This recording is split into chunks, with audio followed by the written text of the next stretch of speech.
June marks Lesbian, Gay, Bisexual, Transgender, and Queer Pride Month. It's celebrated each year in June to honor the 1969 Stonewall Uprising, which was considered a tipping point for the gay liberation movement. And while marginalized communities fight to be heard, companies hope to cash in. Target is one of those companies that hope to promote Pride Month merchandise, and it is now facing backlash. The retailer made the decision to pull some of its Pride Month items, citing worker safety. Target has sold Pride Month items for more than a decade, but backlash on social media this year has led to incidents in stores, including workers who were being threatened on the job. Target has ongoing partnerships with civil rights groups like the National Black Justice Coalition and GLSEN. These groups call the move by Target disappointing. We're joined now by David Johns, who is the executive director of the National Black Justice Coalition, and Melanie Willingham-Jaggers, who is the executive director of GLSEN. I want to thank you both for joining me. Melanie, I'm going to start with you. Many Target locations are addressing the backlash by moving Pride merchandise to less noticeable locations in the store. Is that a fair compromise? No, it's not a fair compromise. Let's ask Rosa Parks if she thought that moving to the back of the bus was a fair compromise when she was trying to get home from work or get around town.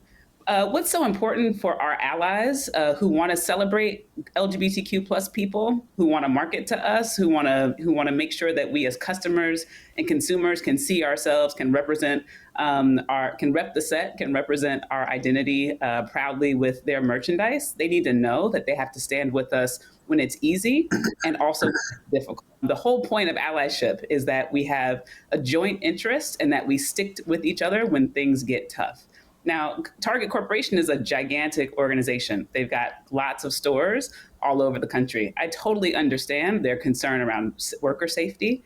But here's the thing. When they back down to bullies, the bullies think that they are winning and they keep coming at Target. And they also come to their smaller, less powerful, less wealthy allies, right? Organizations like GLSEN, organizations like NBJC and others who they proudly support with their dollars, and that they should proudly support with their dollars. That's so interesting, David, because I'm watching Black History Month at Target, Hispanic Heritage Month at Target. I mean, I read it somewhat cynically. They're going to make $1 off of anything that they can. But they have all kinds of celebrations, and I don't see this level of backlash. Now, I don't know if we're going to start seeing it, to Melanie's point, like, the bullies realize that they can win, so we're going to see it every month or every other month. Or if there's something unique about LGBTQ plus month that makes, or Pride Month, that makes the LGBTQ plus community more vulnerable to this. It's both and, brother. You as a student of history, and in particular one who has spent time in both Israel and Palestine, understand the message of, and then they came. None of us should be foolish to think that people sharpening their spears by targeting trans folks, specifically and LGBTQIA plus folks more generally, are going to stop when they feel like they have been successful. They're going to keep coming for those of us who feel protected in this moment. That Target CEO, Brian Cornell, who made nearly $20 million last year, our Target CMOs who make on average $300,000 every year, could not anticipate this challenge given where we are in our geopolitical environment, is laughable to me. It flabbergasts me. There should have been an anticipation of this, if only for the reason that there have been more than 500 anti-LGBTQ pieces of legislation introduced this year alone. And none of this is new. Don't Say Gay was offered up for legislation in the state of Florida last year. There have been attacks on trans people's ability to use bathrooms without being targeted. And they're still coming for our ability to marry the person that we love in ways that we so choose. And so this is simply to say that we should all work woke. We should not purport to think that any kind of privilege is going to save us. And people who are making values-based decisions should anticipate being pushed or are being tested when they do so. And they should be willing to sustain the investment over time. It's not just Target, Melanie. The LA Dodgers invited a drag group to perform at a Pride event. And then some of the players complained. They rescinded the invitation. Now I look back, they re-invited the group. My head is spinning from Twitter, keeping up on where the Dodgers are with this. It feels so transparently unprincipled that it's not about having any kind of vision politically, any kind of philosophy of the world, and that they're simply going with what they think will make people happy at the moment. And it's not all people or the majority of people, it's just the loudest voices. Yeah, listen, I can't fault a business or an organization, right, a corporation for wanting to answer the demand that's in front of them, right? I think it makes a lot of sense. I think it makes business sense. I want my mug for Black History Month. I want my T-shirt for Pride Month. I want to have the gear to represent my identity and to celebrate it.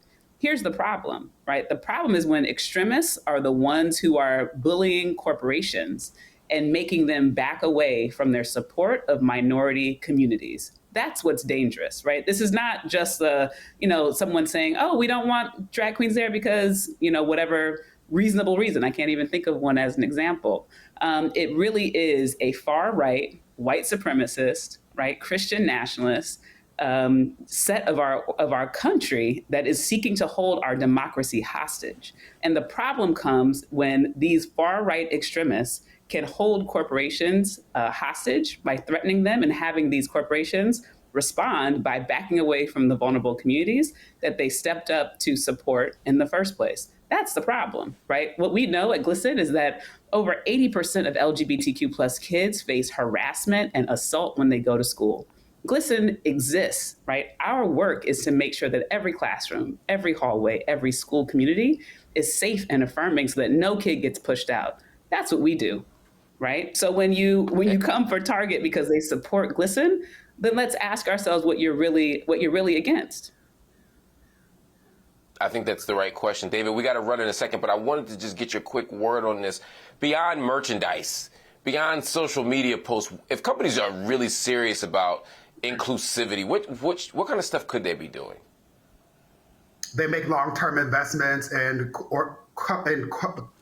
organizations, nonprofits, and community-based organizations like those that Mel and I lead.